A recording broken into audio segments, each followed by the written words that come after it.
It's no secret that when anybody first gets into VR, they're very likely to at least stumble across Beat Saber when browsing through the ever-growing catalog of VR games. And this is definitely understandable since Beat Saber has always been a prominent standout when it comes to VR.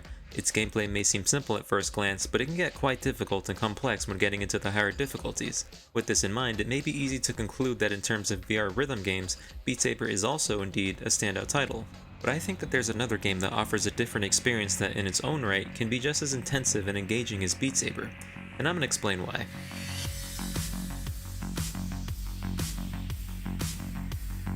So as you're probably able to tell from both the title of the game and the gameplay that you're seeing right now, Pistol Whip has you fight your way through levels filled with armed enemies, with each level going to the beat of a specific song.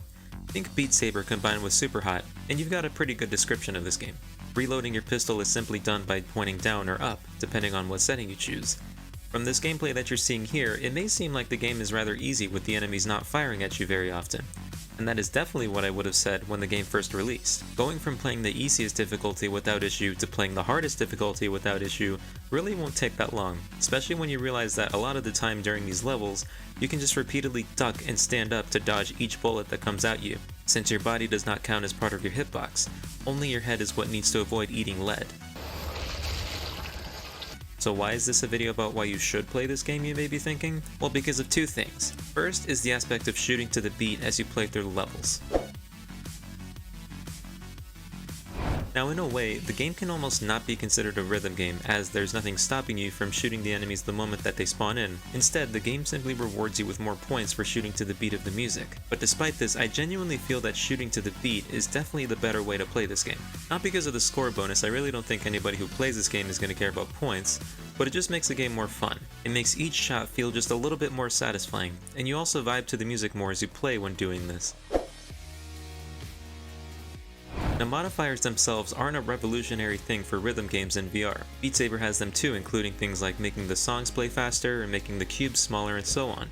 But the reason I'm pointing these out for Pistol Whip is that in my honest opinion, playing Pistol Whip with specific modifiers makes the game feel more like how it was meant to be played. I'll start with the bullet hell modifier. As the name may suggest, this makes the enemies fire more often, so they go from this to this. The enemies essentially become turrets, and this combined with the many times that you'll be fighting multiple enemies at once, some of which requiring 2 or 4 shots to kill, makes the game's intense moments even more action-packed and heart-pumping.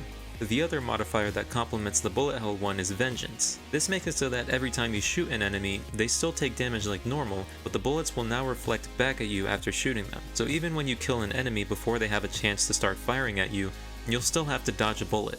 And this achieves two things. First is that it keeps you alert and ready to move around during the calmer moments where there isn't as much opposition against you. And it makes the more intense moments even more wild and action-packed, because now there's even more bullets to avoid on top of the enemies firing at you like turrets. Whether you're purposely shooting the enemies to the beat, or just straight blasting everyone the moment they spawn, the game will always be challenging with these two modifiers on. They make use of the core gameplay of Pistol Whip even more than just the standard difficulties. And even besides these two, there's more modifiers in the game that make it even more challenging if you prefer. When the game first released, it only had 10 levels and definitely felt lacking after only around an hour or two of playing. But just like with the modifiers, the game has gotten quite a lot more content after release, and is still getting more to this day. The game currently has 29 levels, 10 of which being in the form of 2 different campaigns, which are just collections of 5 levels that loosely follow an underlying story. The first one having a cyberpunk theme, and the other having a Wild West theme. They also include new types of pistols to use, which definitely mixes up the core gameplay. With all of these in mind, I would definitely say that the game has quite a lot of content to play and modify to your liking. If you're looking for just a simple, yet fun and engaging VR shooter, I'd say Pistol Whip is an excellent choice.